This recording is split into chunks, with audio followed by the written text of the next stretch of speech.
네, 시작해 보겠습니다. 우리가 5월달 러빙타임의 본문은 사도행전의 마지막까지입니다. 네, 그래서 사도 바울의 특별히 2차, 3차 선교여행 그리고 로마로 잡혀가면서 그 마지막 사도 바울의 사역이 사도행전에서 끝을 맺습니다. 그래서 사도 바울의 선교 여행 전체를 좀 살펴보고 우리가 깨달아야 할 중요한 원리들을 세 가지 정도 정리해서 함께 은혜를 나누고자 합니다. 그래서 부제는 사도 바울의 선교 전략과 거기에 원리 이렇게 되겠습니다. 선교 여행을 정리한 지도가 꽤 많이 있는데요. 그 지도 중에 이것이 이제 화질이 제일 좋아요. 네, 그래서 이것을 뭐 공유해 드리겠습니다. 카톡방 공유해 드리고. 자, 근데 잘 안 보이잖아요. 이게 화면상 잘 보이지 않죠. 이게 색깔로 보게 되면은 회색은 실은 사도 바울의 회심, 파란색은 1차 선교 여행, 그 다음에 녹색은 2차 선교 여행, 노란색은 3차 선교 여행, 그리고 마지막 빨간색은 사도 바울의 이제 로마, 이제 재판을 위해서 로마로 가는 그런 내용으로 되어 있습니다. 지도가. 사도 바울의 어떤 사역의 중심은 실은 예루살렘이 아니고 안디옥, 세계 성교를 위해서 선택받았죠. 사도행전 또 예루살렘 중심이어서 이제 안디옥 세계 성교 중심으로 이제 이어져 갑니다. 그래서 계속 사도행전 13장부터 28장까지 안디옥이 중심이 되고 1장부터 12장까지는 예루살렘이 중심이 되죠. 그래서 이제 1차, 2차, 3차 여행을 간략하게 좀 살펴보겠습니다. 1차 선교 여행, 지금 파란색이 1차 선교 여행지예요. 지명이 일단 익숙하지 않을 거라 생각되는데 일단은 꼭 알아야 될 이름, 무조건 안디옥은 알아야 합니다. 안디옥은 꼭 알아야, 사도행전에서 꼭 알아야 할 지명이에요. 그리고 뭐 이제 그 살라미, 바보, 버가, 안디옥, 니고니오, 루스드라, 더베 다시 돌아가면서 이제 사역을 끝내거든요. 1차 선교를 끝냅니다. 도중에 마가가 다시 예루살렘 돌아가죠. 뭐 이걸 딱 정리해 보면 이렇게 선교했구나 좀 알 수 있어요. 자, 2차를 보겠습니다. 2차입니다. 2차. 2차 선교 여행은 녹색입니다. 녹색이었고 사도행전 15장 36절부터 18장까지 18장 22절까지 2차 선교 여행입니다. 여기서 디모데도 만나고 많은 사역이 일어나는데요. 우리가 꼭 기억해야 할 지명만 좀 살펴보겠습니다. 지명 드로아입니다. 이건 되게 중요해요. 왜냐하면 사도 바울이 2차 선교 여행에 마게도니아 유럽 쪽을 선교할 생각이 없었습니다. 아시아 지역, 안디옥과 드로아 요 사이의 지역, 요 사이 지역을 선교하려고 그랬는데 하나님이 이제 드로아에서 부르시죠. 마게도니아로 가라. 그런가? 자, 그래서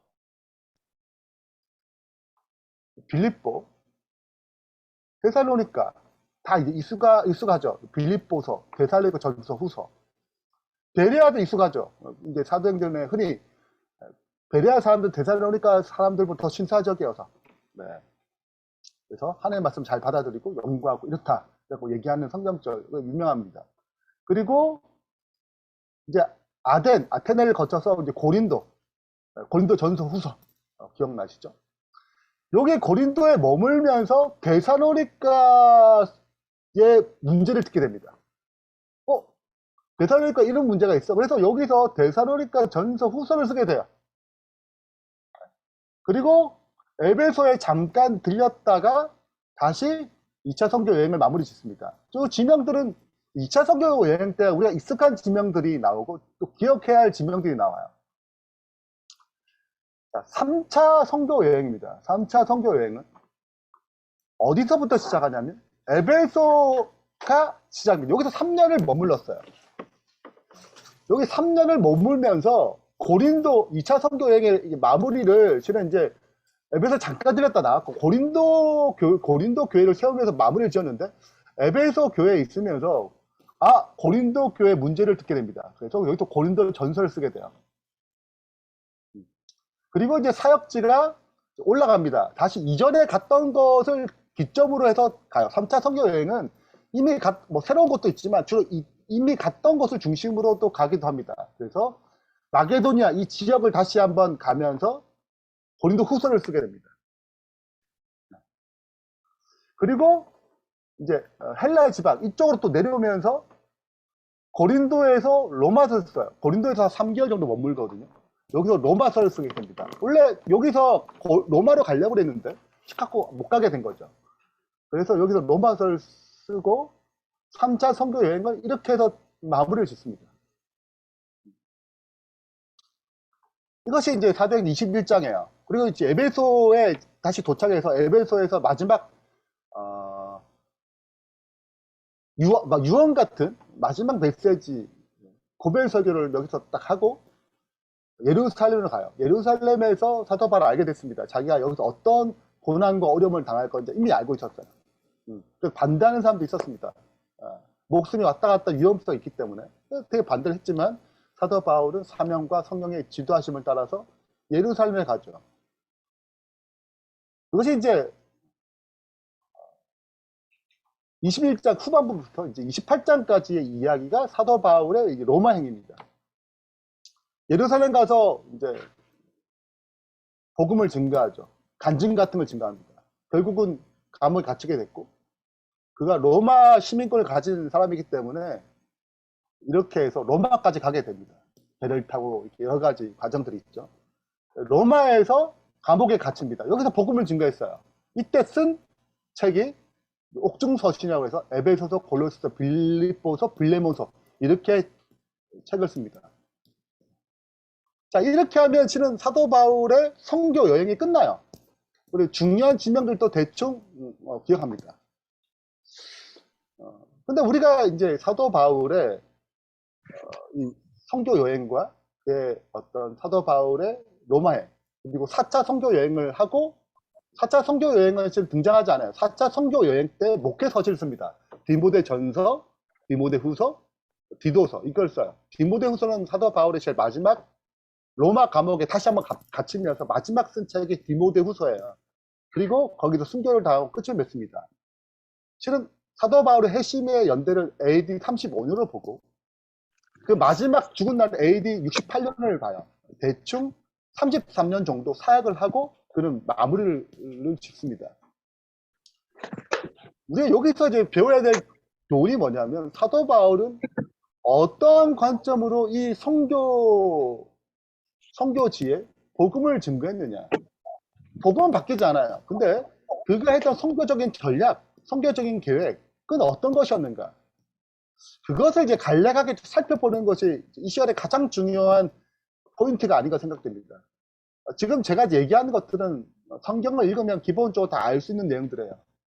좀 복잡한 이해되지 않은 어떤 잘 우리가 익숙하지 않은 지명들이 나오지만 우리가 그걸 좀 지도를 이용하면 실은 이런 표는 우리가 만들 수 있습니다. 근데 왜 사도 바울은 이렇게 선교를 했느냐 이거예요. 그 선교의 원리는 무엇인가? 이걸 좀 찾아봐야 되겠죠. 우리가 제일 첫 번째 기억해야 될 그 사도 바울의 선교 사역의 지역은 대도시 거점 선교예요. 그러니까 도시를 중심으로 했습니다. 사람들이 많이 사는, 사람들 왕래가 많은 그 아주 큰 도시들을 중심으로 선교했어요. 저 시골 이런 데 가지 않아 보다 뭐 예를 들자면 우리 부산, 대구, 대전, 광주, 네, 서울 이런 중요한 뭐 수원 뭐 이런 뭐 인천 이런 데를 중심으로 그러니까 사람들이 왕래하고 자주 왔다 갔다 하면서 인구가 많은 밀집된 곳에 선교의 거점을 삼았어요. 왜 도시 중심의 선교를 했을까요? 뭐 우리가 다 뭐 짐작이 가시죠? 일단은 사람이 많이 있습니다. 그리고 많은 사람들이 이동합니다. 모이고 흩어지고 사업자 방문하기도 하고 여기는 수많은 사람들이 이동하고 만나고 활력이 넘치죠. 여러분 시골 보세요. 시골은 그렇지 않습니다. 왕래나 사람들이 들어오지 않아요. 왜냐하면 거기에 무역이 많이 일어나지, 활발하게 일어나지 않기 때문에 그래요. 사람도 많지 않고. 그러니까 사도 바울은 복음을 증가하는데, 예수님 곧 오신다고 생각했어요. 예수님 곧 오시는데 복음을 어떻게 효과적으로 전파할 수 있지? 그러니까 지원까지 갈 수 있는 상황은 아닙니다. 그러니까 그는 어디에 복음을 증거해야 그것이 거점이 되어서 그 사람들이 흩어지고 할 때 효과적으로 자기가 가지 못하는 곳까지 전달할 수 있는 장소, 그것이 대도시라고 생각했어요. 그래서 에베소, 빌립보, 고린도 다 대도시입니다. 네. 그냥 가는 곳은 대부분 도시, 대도시 그 중심으로 선교를 했어요. 거기서 에너지를 소비했습니다. 그래서 이곳을 통하여 복음을 효과적으로 증거하길 바랬죠. 세계 선교를 위해서 대도시를 거점으로 복음을 증거했습니다. 도시 선교라는 책이 있어요. 엘렌 화이트이 도시 선교에 관련된 기별들을 다 모아서 만든 책이에요. 편집한 책이죠. 엘렌 화이트의 글은 이제 그녀가 쭉 쓴 책이 있고, 우리가 잘 대정주 청소라든지, 생애의 빛, 이건 그냥 쭉 썼어요. 편집한 책이 아닙니다.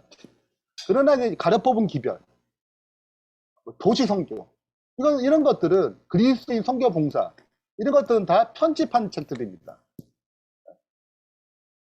자, 여기 편집한 책에 도시에 관련된 내용이 나오는데, 여기 이렇게 글이 되어 있어요. 도시 안에서 해야 할 사업은 이 시대의 필수적인 사업이다.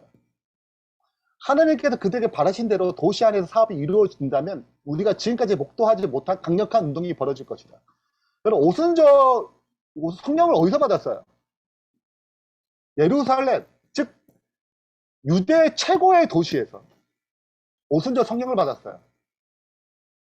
그리고 오순절날 사람이 가장 많이 모이는 그 최고의 절기에 복음을 증거했어요. 그리고 그 사람들이 흩어진 것입니다.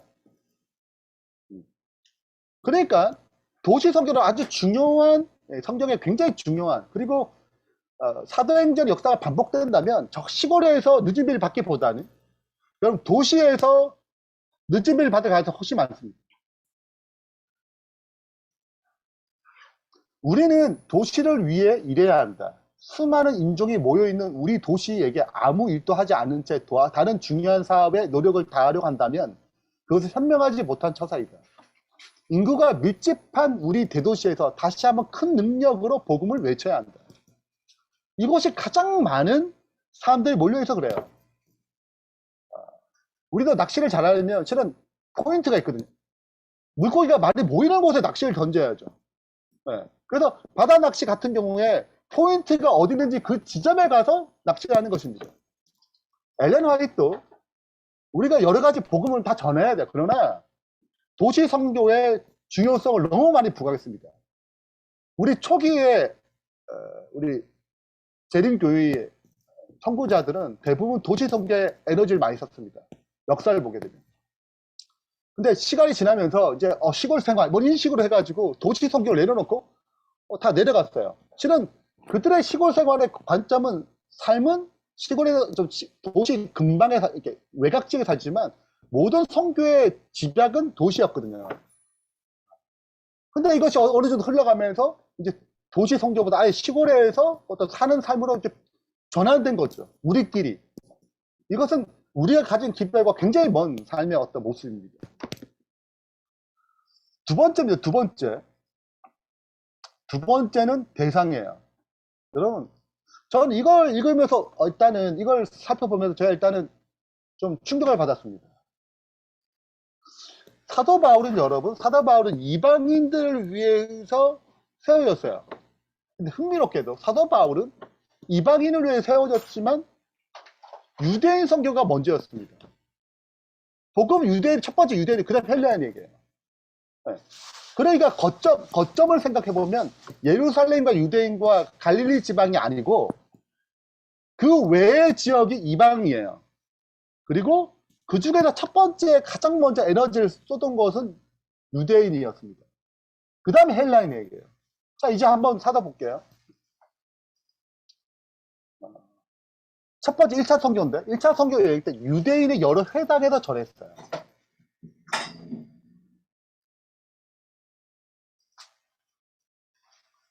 그들은 버가에서 더 나아가 비시디의 안디옥에 이르러 안식일에 회당에 들어가니라. 앉으니라. 즉 장소가 회당입니다. 주로 주 포인트는 회당이에요. 여러 회당. 안식일마다 회당입니다. 이곳에서 두 사도와 함께 유대인의 회당에 들어가 말하니 유대인과 헬라인의 허다 무리가 믿더라. 그들이 야빠볼리와 아볼리아로 가려서 대사로니까 이르니 거기 유대인의 회당이 있는지라. 안식일마다 바울이 회당에서 강론하고 이게 예배소군 유대인과 헬라인을 권면하니라. 에베소에 와서 그들이 거기 머물러 하는 회당에 들어가 유대인과 변론하니. 자, 그러니까 사도 바울의 1차적인 대상은 유대인이에요. 헬라인을 안 한다는 뜻은 아닙니다. 그리고 헬라인도 있어요. 근데 항상 사역의 어떤 거점을 대할 때는 회당이 중심이었습니다. 기도처. 마게도냐 갈 때도 빌립보에서 가장 먼저 찾은 곳은 기도처가 어딘가 하여예요. 거기가 중심이었죠.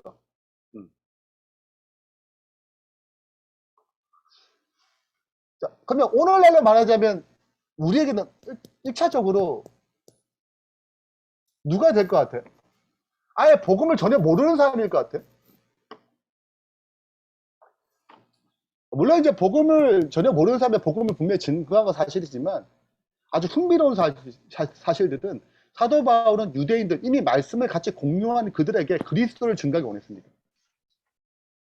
네. 그리고 아예 아무것도 모르는 사람들에게도 복음을 증거했죠. 그래서 그렇기 때문에 가장 큰 반대를 누가 받았냐면 유대인에게 반대를 받았습니다.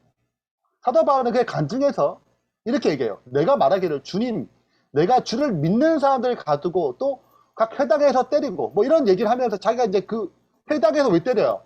회당에서 기독교인이 있었거든요. 그럼 그 박해자를 박해했습니다. 여기 회당에 누구도 있었냐면 크리스천도 같이 공존하는 곳이에요. 그 당시 때는. 그래서 찾아가고 사도 바울이 그렇게 했습니다. 됐다. 얘 너 여기서 구이 듣고 있어. 네. 근데 사도 바울의 입장이 바뀐 거죠. 그는 회당에서 복음 증가하면 또 거기서 많은 반대를 받았습니다. 동시에. 제가 이 내용을 좀 생각해 보면서 어쩌면 우리 재림교회들은 아예 신앙을 전혀 모르는 사람들이 분명히 증거해야 되겠지만 동시에 어쩌면 첫 번째 타겟 자체가 이미 복음을 알고 예수님을 알지만 이 마지막 시대를 준비하자는 사람들에게 첫 번째 초점이 있지 않나 생각도 들었어요.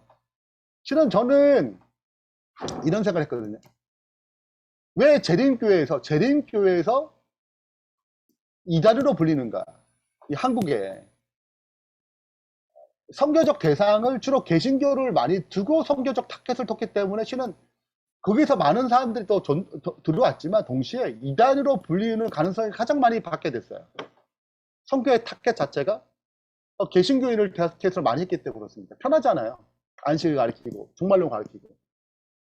저는 무슨 생각이 있었냐면 그럴 수 있겠지만 이 선교적 접근이 잘못됐다고 생각했습니다. 근데 제가 이제 사도 바울의 사역을 쭉 연구하면서 과연 이게 잘못됐다고 할 수 있는 것인가라는 생각이 들었어요. 사도 바울은 이방인도 선교를 분명히 했지만 아예 복음을 전혀 모르는 성경도 전혀 모르는 사람들에게도 분명히 말씀을 증거했지만 사도 바울의 많은 선교에 있어서 선교에 어떤 거점을 둔 데 있어서 유대인들에게 복음을 증거함으로 말미암아 예수님을 증거함으로 말미암아 그들이 예수님 믿도록 하고 시대적 종말론적인 사상을 갖게 만들므로 말씀을 증거하는 첫 번째 통로의 대상으로 삼았다는 거죠. 그런 측면을 살펴볼 때 과거에 우리의 선배들이 우리가 믿음의 선배들이 개신교를 첫 번째 대상으로 선교했다는 것에 대해서 잘못했다고 할 수 있을까라고 했을 때 거기에 의문점이 있는 것입니다. 또한 우리가 아예 유대인들 대상을 내려놓지 않고 아예 아무것도 모르는 헬라인만을 위해서 선교하는 것이 과연 올바른가? 그것도 생각하게 돼요. 그래서 우리가 가진 기별의 어떤 독특함이 기존의 개신교인들에게 다시 한번 재림을 준비하게 하는 각성을 일으키고, 아예 아무것도 모르는 사람에게 예수님 믿게 할 뿐만 아니라 다시 한번 예수님의 오심을, 그 각성을 일으키는 그런 어떤 사역의 어떤 무게 중심이 다시 한번 생각을 볼 필요가 있다라고 생각이 듭니다. 마지막으로 선교 전략인데요. 사도 바울은 선교 계획을 세웠을까요? 세우지 않았을까요? 세우지 않았다는 말은 성령의 지도하심에 따라서 그냥 했다는 것입니다. 성령께서 그때그때마다 알려주셔도 그때그때마다 움직였냐 이거예요. 하나님께서 이번에 이렇게 가라. 그래서 구부로에 가서 복음을 증거하고 또 이렇게 가라. 그런 식으로 성령의 지도하심에 따라서 전적으로 움직였는가? 아니면 사도 바울이 이렇게 해서 선교 계획을 세웠을까? 이번에는 1차 때는 이렇게 선교 계획을 세워야겠다. 거기에 맞춰서 한 것인가? 물론 기도를 했겠죠.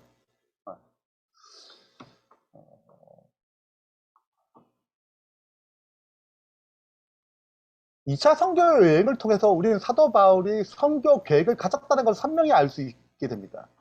그리고 사도 바울이 어떤 식으로 선교 여행을 만들어 가는지도 알 수 있어요. 성령이 아시아에서 말씀을 전하지 못하게 하거든. 사도 바울은 아시아의 2차 선교여행 때 아시아를 중심으로 선교 전략을 짰습니다. 기도 안 했겠어? 기도했겠죠. 분명히 기도했어요. 그리고 아시아의 어떤 선교 계획을 짰습니다. 아시아의 선교를 전략을 했는데 잘 안 돼요. 그래서 이제 아시아 잘 안 되니까 어디로 갔냐면 브르기아나 갈라디아 더 안쪽, 저쪽 안쪽 더 복음을 증거했습니다. 그리고 7절에 무시아 앞에서 이르러 비두니아로 가고자 애를 썼어요. 근데 예수 형이 허락하지 않았습니다. 잘 안 되는 거야. 안 가자는 거야. 그래서 다시 무시아를 지나 드로아로 갔습니다. 내려갔어요. 비두기아를 잘 안 가니까 다시 이제 드로아로 갔거든요. 근데 여기서 밤에 환상이 사도 바울에게 보이니 마게도냐 사람 하나가 서서 그에게 청하여 이르되 마게도냐로 건너와서 우리를 도우라 하거나 이제 아시아에서 유럽으로 넘어가는 것입니다. 자, 사도 바울은 분명히 기도하면서 선교 전략을 짰어요. 아시아를 중심으로 2차 선교 여행을 하자.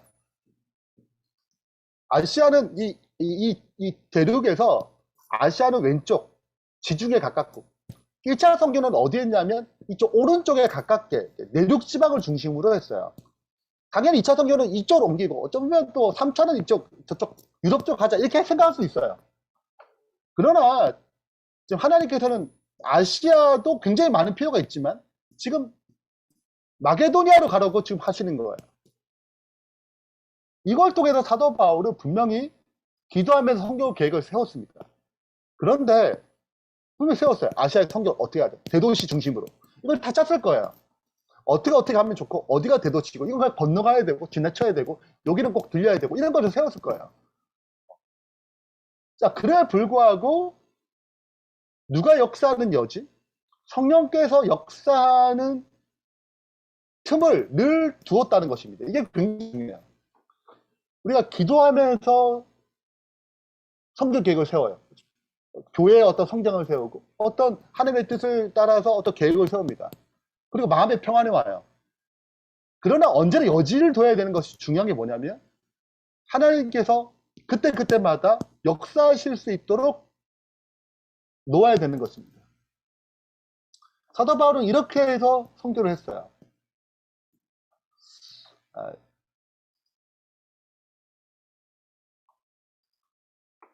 생애의 빛을 읽고 좀 마무리하겠습니다. 아침에 그대 자신을 하나님께 완전히 바치라. 이것을 그대의 첫 번째 일로 삼으라. 그리고 매일 이렇게 기도하라. 주여, 저를 완전히 당신의 것으로 취하소서. 저의 모든 계획을 당신 발 앞에 놓습니다. 저를 오늘 당신의 사업에 사용해 주십시오. 매일 아침 그 하루를 위하여 하나님께 그대 자신을 드려라. 자, 그 다음에 그대의 모든 계획을 그분께 말씀드려라. 자, 이게 굉장히 중요한 개념이에요. 우리에게 각자의 하루의 일과가 있습니다. 정해진 틀들이 있죠. 기본적인 정해진 틀이 있어요. 삶의 라이프 스타일이 있습니다. 사도 바울도 분명히 그가 계획을 세울 때 이렇게 계획을 세우면 좋겠다, 이렇게 하면 좋겠다. 기도 한번 세웠을 거예요. 그리고 하나님께 말씀드렸습니다. 그리고 마음에 안식도 왔을 거예요. 평안이 왔을 거예요. 아, 이렇게 해야겠구나. 그렇게 진행했을 겁니다. 근데 그 다음 문구가 중요한데, 그분께서 인도하신 대로 그들의 계획을 실천하기도 하고 포기하기도 하라. 자, 하나님께 기도하면서 계획을 세웠어요. 그러나 이 과정에서 하나님의 인도하심에 따라서 실천되는 것도 있지만, 아, 이것이 하나님 뜻이 아니구나 라고 그때 적절한 타이밍에 하나님께서 말씀하시는 거죠. 그러면 포기하기도 해야 됩니다. 이렇게 함으로 그대의 생애를 매일매일 하나님의 손에 맡기게 될 것이다. 사도 바울은 이런 관점에서 성경 계획을 세웠고 이런 관점으로 진행했어요. 그렇기 때문에 마게도니아의 부르심에 대해서 그는 반응했습니다. 저는 이런 생각도 했어요. 왜 2차 성경 계획을 세울 때 하나님께서는 아시아가 아니고 아예 애초부터 마게도니아로 해라 이렇게 지시할 수 있거든요. 2차 성경 계획을 할 때 하나님께서 말씀하셔가지고 야, 아시아가 아니고 2차 성경 계획은 마게도니아 가야 돼 이렇게 성경 계획을 세울 때 그렇게 바로 알려줘도 돼요. 근데 흥미롭게도 하나님께서 그렇게 하지 않으셨습니다. 하나님은 아시아 성경 계획을 다 세워서 그렇게 하라고 뒀어요. 근데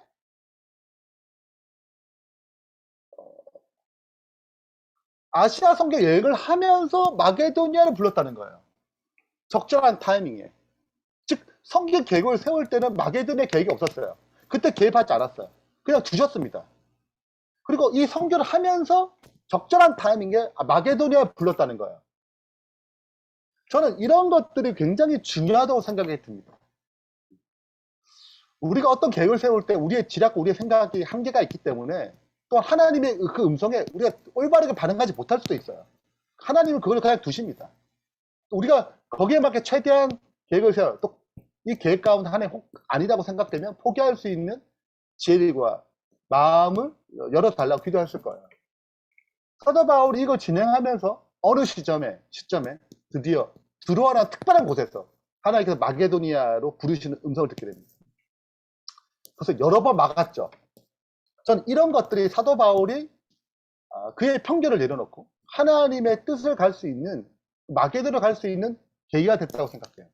우리가 어떤 계획을 세울 때 우리의 시선에 한계가 있습니다. 그게 다인 줄 알아요. 그래서 그때는 그분의 음성이 들려도 실은 들을 수 없는 상태. 그러니까 하나님은 그때 역사하지 않아요.